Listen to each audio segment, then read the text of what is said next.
Hi friends, మేము ఈరోజు ఏం చేస్తున్నామంటే సర్వపిండి చేసుకుంటున్నాం అనమాట. సో దానికైతే ముందుగా కొత్తిమీర, ఉల్లికాడలు, ఉల్లిపాయలు అయితే కట్ చేసి పెట్టుకున్నాము. ఇంకా కొంచెం పల్లీలు, ఇంకా శనగపప్పు కూడా వేస్తే బాగుంటుంది అనమాట. సో ఇక్కడైతే పిండి అయితే కలుపుతున్నాము. ఉప్పు, కారం వేసేసుకొని శనగపప్పు ముందుగా నానబెట్టుకోవాలి. కొంచెం అందులో పల్లీలు వేసుకొని ఇంకా పిండి అయితే మంచిగా కలుపుకోవాలన్నమాట. ఉల్లిపాయలు కొంచెం ఎక్కువ వేసుకుంటే సర్వపిండిలోకి చాలా బాగుంటుంది.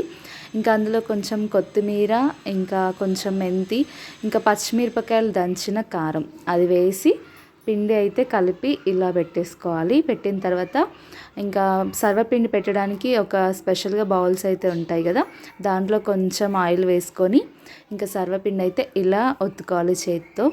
సర్వపిండి ఇంకా బాగా కొంచెం సన్నగా కాకుండా బాగా లావుగా కాకుండా మీడియం సైజులో మనమైతే చేతితో ఒత్తుకోవాలన్నమాట. ఇంకా ప్రెస్ చేసిన తర్వాత వాటికి హోల్స్ చేస్తారు. మధ్యలో హోల్స్ చేసి అందులో కొంచెం ఆయిల్ వేస్తే ఏంటి అని అంటే సర్వపిండి మంచిగా కాలుతుందన్నమాట. ఇంకా హోల్స్లో నుండి మంచిగా రెడ్గా కాలుతుంది, చాలా టేస్టీగా ఉంటుంది. అందుకని చెప్పి అలా హోల్స్ చేసి అందులో ఆయిల్ వేస్తారు. అందులో ఆయిల్ వేసి ఇంకా మనం మూత పెట్టేసుకొని మంచిగా కాల్చుకోవాలి.